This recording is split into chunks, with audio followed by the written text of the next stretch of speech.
Hello everyone, welcome to science pillar. आज हम लोग बायोलॉजी का चैप्टर कंट्रोल एंड कोऑर्डिनेशन को स्टडी करेंगे। रिवीजन करेंगे दैट मीन्स इसमें, क्योंकि अब तो आप लोगों का फरवरी मार्च में बोर्ड एग्जाम ही हो जाएगा, तो इसको रिवीजन की तरफ पढ़ेंगे। तो आज जो टॉपिक हम लोग डिवाइज करेंगे वो है आपका हॉर्मोन्स इन एनिमल्स। तो चलिए स्टार्ट करते हैं। यहाँ पे आपका हॉर्मोन्स का मेनली डेफिनेशन बताया जा रहा है कि हाउ आर सच केमिकल्स और hormonal means of information transmission used in animals. एक तरह से देख सकते हैं कि यहाँ पे आप लोगों को क्या याद रखना कि हार्मोन क्या है, व्हाट इज हार्मोन, और हार्मोन का शरीर में किस प्रकार से शरीर जो है उस हार्मोन का यूज करता है, या फिर क्या क्या इसका फंक्शन होता है। तो हार्मोन्स क्या है? हार्मोन्स एक केमिकल्स होता है, शरीर में केमिकल होता है जो क्या करता है, इंफॉर्मेशन के ट्रांसमिशन में बेसिकली एनिमल्स उसका यूज करता है। और जो फंडामेंटल्स फंक्शन होता है बॉडी का, उसको पूरा करने में हेल्प करता है। इसके अलावा भी कई फंक्शन है हार्मोन्स का, नीचे हम लोग रिवाइज करेंगे।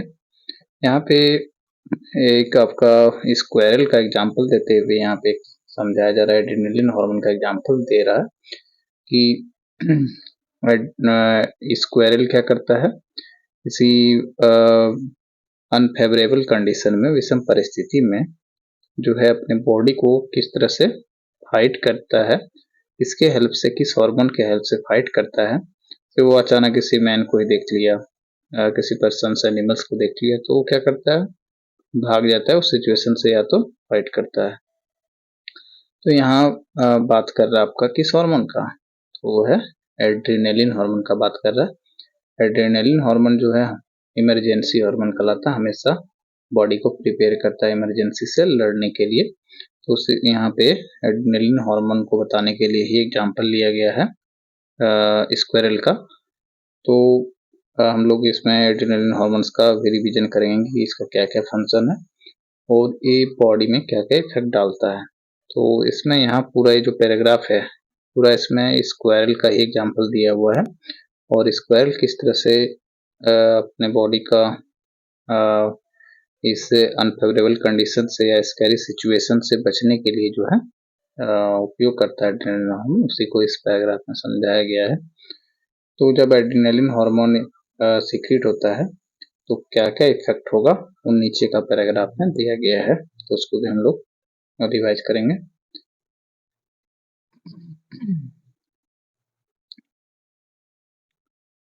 तो यहाँ पे देखिए, if the body design in the square relied on the electrical signals impulse by a nerve cell. एक चीज और समझाया जा रहा है कि यदि इलेक्ट्रिकल इम्पल्स के हेल्प से यदि ये सारा फंक्शन होता है, तो ये आपका ये फंक्शन तुरंत नहीं हो पाता, क्योंकि इलेक्ट्रिकल सिग्नल्स और हार्मोन्स दोनों का एक्शन टाइम जो है उसमें बहुत ज़्यादा अंतर होता है।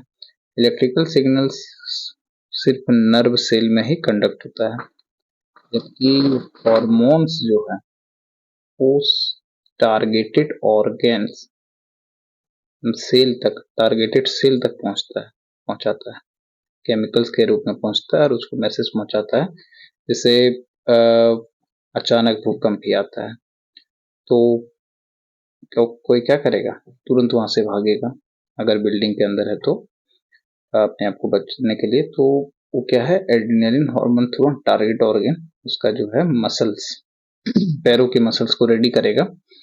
वहीं अगर इलेक्ट्रिकल सिग्नल से मैसेज जाता तो नर्व सेल के थ्रू जाता और केवल नर्व सेल पे एक्ट करता। तो उसी चीज को यहाँ पे समझाने का कोशिश किया गया है कि if the body design in the square relied only on electrical signals और the range of tissues, the range of tissues structure to prepare for the activity would be limited। तो ये लिमिटेड एक्टिविटी होता है electrical impulse के साथ जाता। तो I hope it will be clear. Next समझते हैं। On the other hand, if a chemical signals were be sent as well, it would be reach all cells of the body. अभी हम लोग बात करें कि अगर केमिकल सिग्नल्स के रूप में यदि पहुंचेगा तो ये बॉडी के सभी सेल में पहुंचेगा और जो उसका टारगेटेड सेल्स होगा वो वर्क करेगा उस हार्मोन का जो टारगेटेड सेल होगा। तो यहीं पे इस पैराग्राफ में यही चीज समझाने की कोशिश किया जा रहा कि इलेक्ट्रिकल सिग्नल्स के रूप में क्यों नहीं मैसेज ये सब वर्क कराने के लिए, क्विक रिस्पॉन्स के लिए हार्मोन्स क्यों जरूरी है। इस पैराग्राफ लोग समझ गए होंगे। तो ये सारा जो आपका था तो यहाँ पे है this is turn many animals including human beings using a hormone called adrenaline. तो हम लोग ऊपर बात की अभी कि इसमें बात किया जा रहा है किस चीज का, एड्रेनलिन हार्मोन का बात किया जा रहा है। तो ये किस ग्लैंड से सीक्रेट होता है एड्रेनलिन हार्मोन। तो यहाँ पे आप लोग को याद रखना है क्या क्या हार्मोन्स का नाम याद रखना है और नेम याद रखना आप लोग को। सबसे पहले हार्मोन्स का नेम, उसके बाद हार्मोन्स किस ग्लैंड से सीक्रेट होता है, यानी कि ग्लैंड सोर्स याद रखना है, सोर्स इसका सोर्स कहाँ से सीक्रेट होता है, gland source.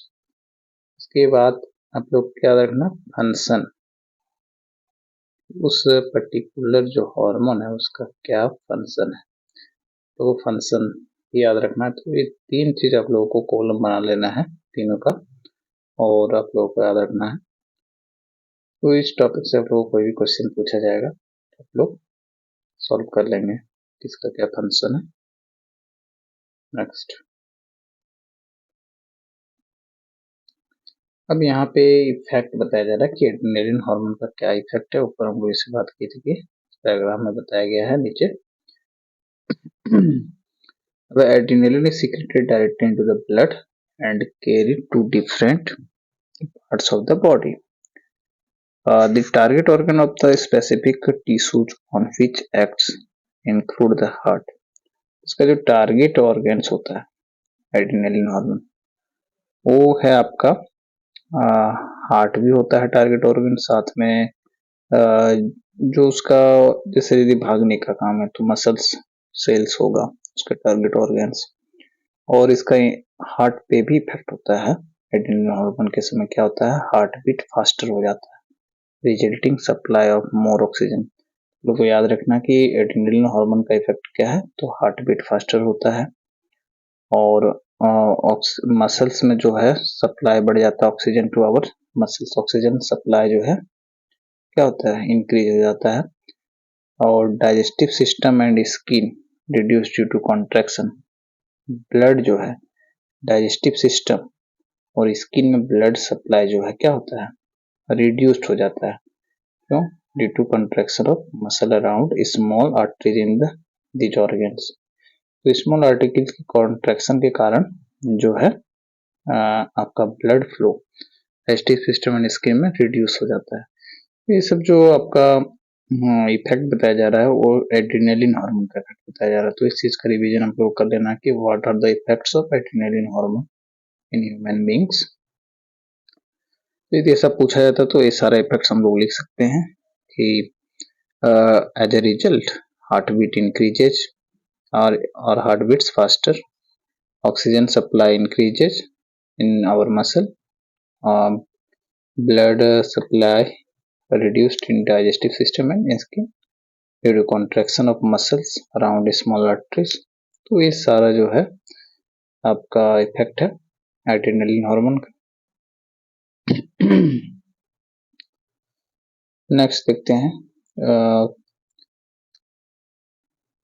the diverts the blood in our skeletal muscles, the breathing rate also increases। और क्या इफेक्ट है, ब्रीथिंग रेट भी इंक्रीज करता है। और तो ये सारा इस पैराग्राफ में जो है आपका क्या बताया गया है, इफेक्ट ऑफ एड्रेनलिन हार्मोन। इस पैराग्राफ को अच्छे से रिवीजन कर लेना है।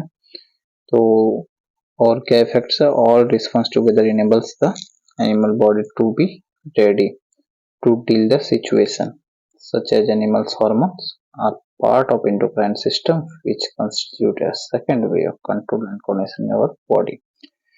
तो एड्रेनलिन हार्मोन का इफेक्ट हम लोग देखें कि हार्ट बीट इंक्रीज होना, ऑक्सीजन का सप्लाई इंक्रीज होना, blood reduced in digestive system skin due to contraction of muscle around small arteries, और क्या ब्रीदिंग रेट इंक्रीजेस। तो ये जो है आपका हार्मोनल इफेक्ट था। तो ये इंडोक्राइन सिस्टम का पार्ट है ना। इंडोक्राइन सिस्टम में जितना भी ग्लैंड का सिस्टम है, इंडोक्राइन ग्लैंड हम लोग जानते हैं कि इंडोक्राइन ग्लैंड क्या सेक्रेट करता है, हार्मोन। ये सारा जो ग्लैंड का सिस्टम है इसको हम लोग इंडोक्राइन सिस्टम कहते हैं। नेक्स्ट देखते हैं, यहाँ एक्टिविटी में बोला जा रहा है लुक एट फिगर 7.7। तो ये फिगर आप लोगों को याद रखना है और प्रैक्टिस भी कर लेना है। ध्यान रखना कि कौन सा ग्लैंड जो है कहाँ पे लोकेटेड है ह्यूमन बॉडी में। तो एक डायग्राम भी आप लोगों को आ सकता है एग्जाम में बनाने के लिए, तो ये डायग्राम आप लोग को आना चाहिए बनाने। बहुत इजी डायग्राम है, आप लोग को अच्छा से इसका लोकेशन देख लेना कि कौन सा ग्लैंड कहाँ पर लोकेटेड है। जैसे अगर हम लोग ब्रेन रीजन में देखें तो यहाँ पे आपका पीनियल ग्लैंड्स है, पिट्यूटरी ग्लैंड्स है, हाइपोथैलेमस ग्लैंड्स है। नेक पोजीशन में जो ग्लैंड्स है वो है आपका थायराइड ग्लैंड्स है, पैराथायरॉइड ग्लैंड्स है, थाइमस ग्लैंड्स है। तो ये नेक पोजीशन में है। नीचे अगर मूव करते हैं तो देखते हैं कि जो किडनी के ऊपर दो वन पेयर किडनी होता है, तो दोनों किडनी में जो है उसके ऊपर में ग्लैंड्स होता है, उसका नाम है एड्रिनल ग्लैंड, जिसका हम लोग अभी ऊपर स्टडी भी किए। इसका लोकेशन भी हम लोग देख लिए, फंक्शन भी देख लिए, है ना। तो लोकेशन फंक्शन याद रखना है सभी ग्लैंड्स का, और कौन सा हार्मोन सीक्रेट होता है उस हार्मोन्स का नाम याद रखना है, यानी कि हार्मोन्स, उसका फंक्शन और सोर्स। और यहाँ पे मेल है तो मेल में वन पेयर टेस्टिस होता है, टेस्टिस से टेस्टोस्टेरोन हार्मोन रिलीज होता है। वहीं सारा ग्लैंड सिमिलर है फीमेल बॉडी में भी, सिर्फ एक अलग है ओवेरी। ओवेरी जो है वो फीमेल में होता है और ओवेरी से आपका दो हार्मोन रिलीज होता है, एस्ट्रोजन और प्रोजेस्टेरोन। तो ये आपका फीमेल में अलग है, मेल और फीमेल में। तो नेक्स्ट हम लोग इस सारे ग्लैंड्स का जो है फंक्शंस को स्टडी करेंगे। नेक्स्ट देखते हैं, let us examine some example to understand how hormone helps in coordinated growth। तो नियंत्रित ग्रोथ में हार्मोन किस प्रकार से हेल्प करता है उसका हम लोग रिवाइज कर लेते हैं। तो यहाँ से एक क्वेश्चन आप लोगों को बन सकता है कि हार्मोन जो है बॉडी के कोऑर्डिनेशन में किस तरह से मदद करता है, कंट्रोल एंड कोऑर्डिनेशन में। तो कुछ एग्जांपल्स देकर के हम लोग को इसको अच्छे से लिख सकते हैं और साथ में डायग्राम भी बना सकते हैं। तो इसमें देखते हैं कि ग्रोथ के अकॉर्डिंग एक निश्चित हाइट तक ही ह्यूमन बॉडी ग्रो करता है। तो we all have seen salt packet which से आयोडाइज्ड। लोग देखे होंगे कि सॉल्ट पैकेट में क्या लिखा हुआ रहता है, आयोडाइज्ड सॉल्ट, यानी कि जो सॉल्ट है इसमें क्या मिला हुआ है, आयोडीन मिला हुआ है। हम लोग को पता है कि आयोडीन जो है वो किस हार्मोन का बनने में हेल्प करता है, तो हार्मोन है आपका थायरोक्सिन। थायरोक्सिन हार्मोन के बनने में आयोडीन बहुत ही हेल्प करता है। तो इसके कमी से बहुत सारा डिजीज हो जाता है और ग्रोथ भी इफेक्ट होता है। बॉडी का जो है ग्रोथ, ओवरऑल ग्रोथ जो है वो थायरोक्सिन पे डिपेंड करता है। अगर कोई प्रेग्नेंट वुमेन है तो उसका चाइल्ड जो है बॉडी ग्रोथ, माइंड ग्रोथ, यानी कि ओवरऑल जो डेवलपमेंट है, चाहे वो ब्रेन डेवलपमेंट हो, बोन्स के डेवलपमेंट हो, तो वो अंगवंश का जो है, यंग वंश के बॉडी के डेवलपमेंट बहुत मदद करता है। ओवरऑल ग्रोथ में आयोडीन हेल्प करता है, दैट मीन्स थायरोक्सिन हार्मोन मदद करता है। तो यदि आयोडीन का कमी होता है तो इस ओवरऑल ग्रोथ अफेक्ट करता है। Why is it important to us have iodized salt in our diet? पूछा जा रहा है कि हमारे डाइट में जो है वो आयोडीन जो है इतना इम्पोर्टेंट क्यों है। तो iodine is necessary for the thyroid gland to make thyroxine hormone. तो अभी हम लोग बात की थे कि आयोडीन जो है वो थायरोक्सिन हार्मोन बनने में मदद करता है थायराइड ग्लैंड को। थायरोक्सिन रेगुलेट, थायरोक्सिन का देखिए आपका फंक्शन भी दिया जा रहा है कि thyroxine regulates carbohydrate, protein and fats metabolism in our body to provide the best balance for growth। तो यहाँ पे क्या फंक्शन बताया जा रहा है कि थायरोक्सिन का, थायरोक्सिन जो है वो कार्बोहाइड्रेट, प्रोटीन और फैट के मेटाबॉलिज्म में मदद करता है और एक बेस्ट बैलेंस ग्रोथ मदद करता है। बेस्ट बैलेंस ग्रोथ कहने का मतलब है से एक निश्चित हाइट होगा, बॉडी को एक निश्चित हाइट तक ग्रो करने में मदद करेगा। बोन्स एक निश्चित, यानी कि एक हाथ पूरा लंबा हो गया, एक हाथ पूरा छोटा हो गया, पैर एक बहुत लंबा है, एक बहुत छोटा है, तो ऐसा नहीं होता है। दोनों हाथ का ग्रोथ, हाथ का जो हड्डी है, हाथ का लंबाई है, तो एक निश्चित हाइट लेंथ तक ही इंक्रीज करता है। तो ये जो है आपका हो गया बैलेंस्ड ग्रोथ, उसमें मदद करता है। साथ में क्या थायरोक्सिन का फंक्शन है, कार्बोहाइड्रेट, प्रोटीन एंड फैट्स का मेटाबॉलिज्म है। मेटाबॉलिज्म करने का मतलब है एनाबॉलिज्म और कैटाबॉलिज्म। मेटाबॉलिज्म दो वर्ड से बना है, तो ये दोनों कैटाबॉलिज्म और एनाबॉलिज्म करने का मतलब है इनका डाइजेशन, डाइजेशन के बाद जो भी कार्बोहाइड्रेट, प्रोटीन, फैट्स के डाइजेशन के बाद जो भी प्रोडक्ट होता है उसका यूज करना, ये एनाबॉलिज्म। तो इसका रेगुलेशन कौन करता है, थायरोक्सिन करता है, यानी कि डाइजेशन और उसका अच्छे से शरीर यूज करे। तो ये थायरोक्सिन हार्मोन का फंक्शन है। और क्या फंक्शन है, तो बेस्ट बैलेंस ग्रोथ का फंक्शन है। Iodine is essential for synthesis of thyroxine hormone. Thyroxine hormone के लिए आयोडीन एक क्या है, एसेंशियल एलिमेंट है।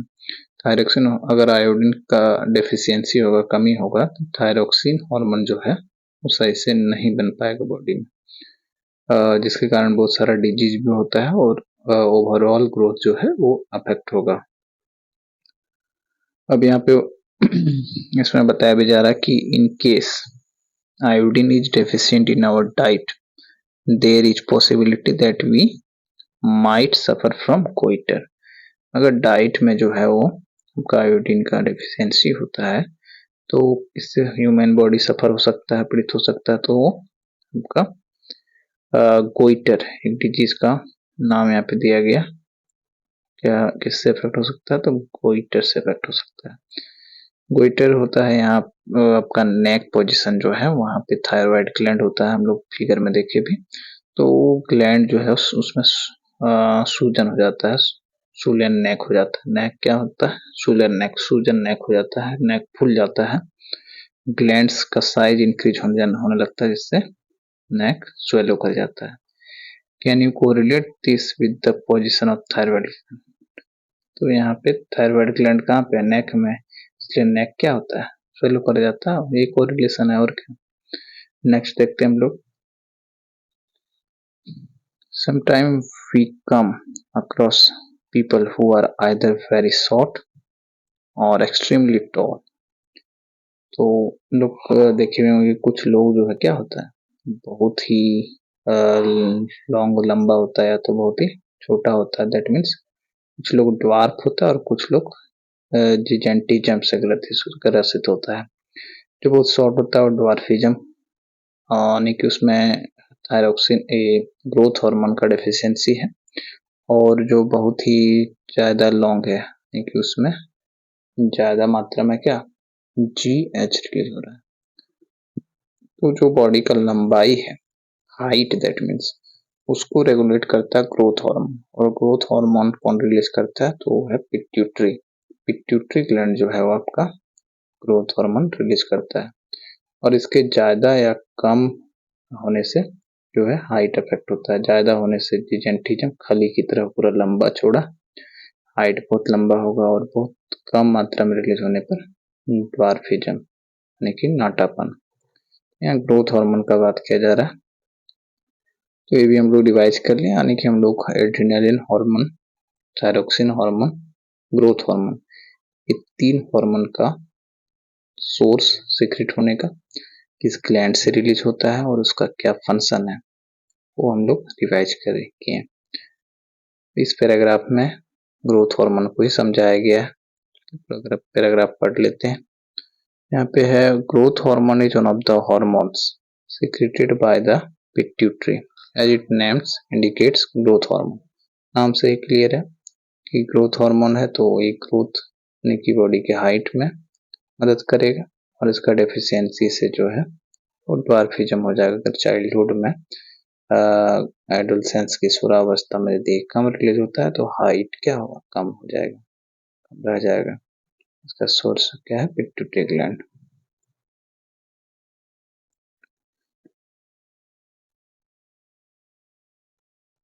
You must have noticed many dramatic changes in your appearance as well as that of your friends as you approach 10 to 12 years of age। तो आप लोग जो है देखे होंगे अपनी बॉडी में चेंजेस या फिर अपने दोस्त का बॉडी में चेंजेस कब, जब 10 से 12 साल का एज पहुंच गए होंगे। दैट मीन्स एडोलसेंस एज में जो है बॉडी में जो है बहुत सारे चेंजेस होता है, हाइट में चेंजेस होता है, मसल्स में चेंजेस होता है, माउथ स्टेज यानी कि मूंछ दाढ़ी ये सब आना, और भी कई सारे जो है वो सेक्सुअल चेंजेस होता है इस एज में। तो इसका भी रीजन क्या है, हॉर्मोन्स है। और वो जो हॉर्मोन्स है वो आपका मेल में टेस्टिस और टेस्टोस्टेरोन और फीमेल्स में जो है ऑस्ट्रोजन इन फीमेल्स, उसका रिस्पॉन्सिबल कौन है, तो टेस्टोस्टेरोन रिस्पॉन्सिबल है मेल में और फीमेल में रिस्पॉन्सिबल है ऑस्ट्रोजन। तो ये दोनों हार्मोन का हम लोग सोर्स समझते हैं, कहाँ से रिलीज होता है टेस्टोस्टेरोन और एस्ट्रोजन। तो टेस्टोस्टेरोन का जो सोर्स है वो टेस्टिस है, मेल में 1 पेयर टेस्टिस होता है, और एस्ट्रोजन का जो सोर्स है वो आपका है ओवेरी, फीमेल में ओवेरी पाया जाता है। तो इस सोर्स है टेस्टोस्टेरोन और एस्ट्रोजन, ये दोनों जो है हार्मोन्स चेंजेस के लिए रिस्पॉन्सिबल है मेल्स एंड फीमेल्स में। नेक्स्ट है do you know anyone in your family और friends who has been advised by the doctor to take less sugar in their diet because they are suffering from diabetes.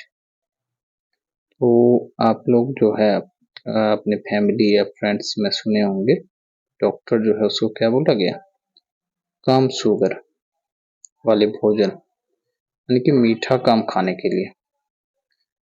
क्यों, क्योंकि वो किससे सफर है, diabetes से। तो डायबिटीज में डॉक्टर क्या सलाह देता है कि चीनी कम खाइए या मीठा चीज कम खाइए। इसका क्या रीजन है, तो यहाँ पे बॉडी में एक हार्मोन होता है इंसुलिन। इंसुलिन क्या करता है, जो एक्सेस शुगर होता है, एक्सेस शुगर को ब्लड में जब एक्सेस शुगर हो जाता है ज्यादा मीठा खाने से, तो उस समय ब्लड में जब एक्सेस शुगर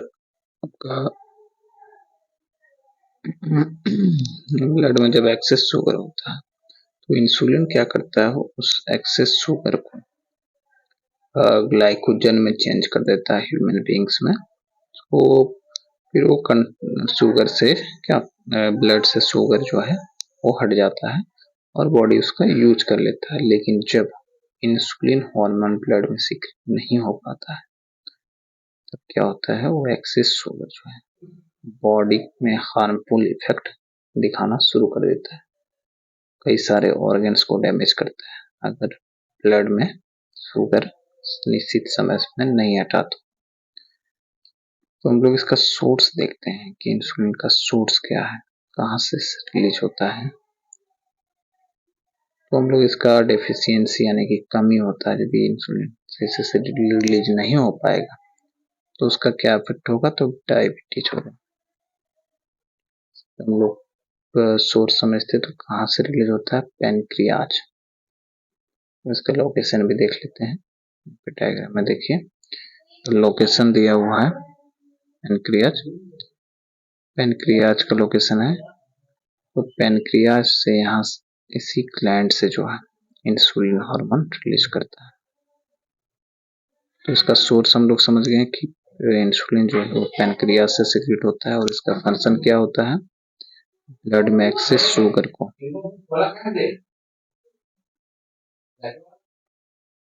जन में फिर शुगर को किसमें कन्वर्ट कर देता है, ग्लाइकोजन में। तो यही इंसुलिन का फंक्शन है और यही यदि इंसुलिन का डेफिशिएंसी होगा तो बॉडी जो है ब्लड के एक्सेस शुगर को ग्लाइकोजन में कन्वर्ट नहीं कर पाएगा, जिससे डायबिटीज डिजीज होगा।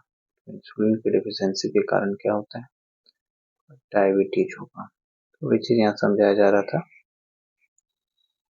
तो as treatment they might be taking injection of insulin. This is a hormone which is produced by pancreas. उनका कमी होता है तो उसका इंजेक्शन भी साइंटिस्ट डेवलप कर चुका है। तो इस केस में यदि बहुत कम हो जाता है तो उस केस में जो है इंसुलिन का इंजेक्शन दिया जाता है। और ये जो है this is hormone which produced by pancreas and help in regulating insulin levels.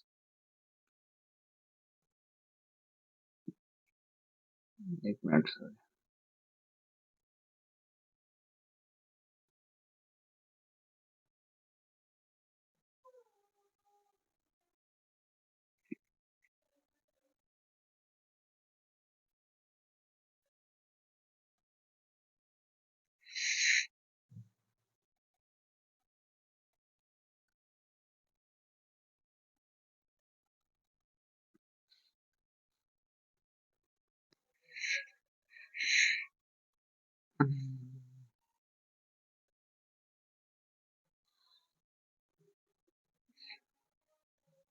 तो इसमें इतना ही था। नेक्स्ट है इसमें कुछ एक्टिविटी हम लोग देख लेते हैं। एक्टिविटी में जो ऊपर एक पैराग्राफ में क्या बताया गया, it is if it is so important that hormone should be secreted by precise quantities, we need a mechanism through which this is done. The timing and amount of hormone released are regulating by feedback mechanism. यहाँ पे एक word है feedback mechanism, ये पूछा जा सकता है exam में definition. What is feedback mechanism? Feedback mechanism में आप लोग को याद रखना है क्या है कि फीडबैक मैकेनिज्म से ही ये डिसाइड होता है कि किस टाइम पे हार्मोन सीक्रेट करना है, कितना अमाउंट में रिलीज करना है। तो यही बताया गया है यहाँ पे। जैसे यहाँ पे एग्जाम्पल के लिए दिया गया, for example the sugar levels in blood rise, blood में शुगर लेवल राइज कर जाएगा तो they are detected by the cell of the pancreas. कौन डिटेक्ट कर लेगा उस राइज ब्लड शुगर को? तो पैनक्रियास का जो सेल है वो डिटेक्ट करेगा, रिस्पॉन्ड करेगा, which respond by producing more insulin. जब पैनक्रियास के सेल को ये पता चल जाएगा कि ब्लड में जो है वो उनका शुगर का लेवल राइज कर चुका है, तो फिर पैनक्रियास सेल जो है डिटेक्ट करके रिस्पॉन्ड करेगा और इंसुलिन हार्मोन सिक्रेट करेगा। इस तरह से जो है हार्मोन सिक्रेट करेगा इंसुलिन। तो यही जो प्रोसेस है इसी को कहते हैं feedback mechanism. The timing and amount of hormone released are regulated by feedback mechanism. तो इसका आप लोगों को डेफिनेशन याद रखना है। नीचे एक्टिविटी को हम लोग पढ़ते हैं। यहाँ पे देखिए एक टेबल बना के दिया गया है और कुछ हार्मोन्स का नाम को लिस्टेड किया गया है और उसका सोर्स कौन सा ग्लैंड है और उसका फंक्शन क्या है। ये 3 कॉलम जो मैंने आपको शुरुआत में ही कहा था, बना के उसको लर्न कर लेना है। यहाँ पे देखिए पहला हार्मोन का नाम दिया गया ग्रोथ हार्मोन, वो किस ग्लैंड से रिलीज होता है, तो पिट्यूटरी ग्लैंड से रिलीज होता है। उसका फंक्शन क्या है, तो stimulates growth in all organs. Growth मदद करता है ग्रोथ हार्मोन है। तो अब यहाँ पे ब्लैंक छोड़ दिया गया है और यहाँ पे ग्लैंड का नाम दे दिया गया थायराइड ग्लैंड और उसका फंक्शन लिख दिया गया है। उसका फंक्शन यहाँ पे है क्या, regulates metabolism for body growth. ऊपर पढ़े थे कि थायरोक्सिन हार्मोन का जो काम है वो मेटाबॉलिज्म को रेगुलेट करने के लिए कार्बोहाइड्रेट, फैट, प्रोटीन्स का। तो यहाँ पे जो ब्लैंक में होगा वो होगा थायरोक्सिन हार्मोन। थायरोक्सिन इस तरह से आप लोगों को पूरा कॉलम को फिल करना है, क्योंकि हम लोग सारा चीज को पढ़ें। कौन कौन सा हार्मोन्स का नाम पढ़ लिए, ग्रोथ हार्मोन्स पढ़े, थायरोक्सिन पढ़े, इंसुलिन का सोर्स ग्लैंड क्या होगा, तो वो यहाँ पे होगा आपका पैनक्रियाज। टेस्टोस्टेरोन पढ़े, क्या फंक्शन है उसका वो भी पढ़े। सेकंड सेक्सुअल कैरेक्टर को रेगुलेट करने में। उसके बाद यहाँ पे हम लोग ओवेरीज पढ़े, ओवेरीज से एस्ट्रोजन सीक्रेट होता है, उसका फंक्शन दिया गया, development of female sex hormones, regulate menstrual cycle etcetera. फिर एड्रेनलिन हार्मोन का भी हम लोग पढ़े, उसका फंक्शन क्या क्या वो भी पढ़े। और भी हार्मोन्स पढ़े, जैसे उनका हो गया अब ग्रोथ हार्मोन। अच्छा ये सारा हम लोग पढ़ चुके हैं। तो ये सब हार्मोन्स का हम लोग नाम यहाँ पे पढ़े और उसका फंक्शन को भी पढ़े, सोर्स को भी पढ़े। ये टॉपिक में इतना ही। आगे हम लोग को अगर अच्छा लगा हो तो कमेंट कीजिएगा, उसमें हम लोग और भी टॉपिक्स। नहीं तो ये पहला वीडियो था रिवीजन का, तो अगर अच्छा लगता है आप लोगों को तो आगे और वीडियो बनाया जाएगा रिवीजन के लिए। और बायोलॉजी, फिजिक्स, केमिस्ट्री तीनों का वीडियो दिया जाएगा। तो आज के लिए इतना ही। बैच करते हैं नेक्स्ट वीडियो में। तब तक के लिए आप लोग रिवीजन जारी रखें।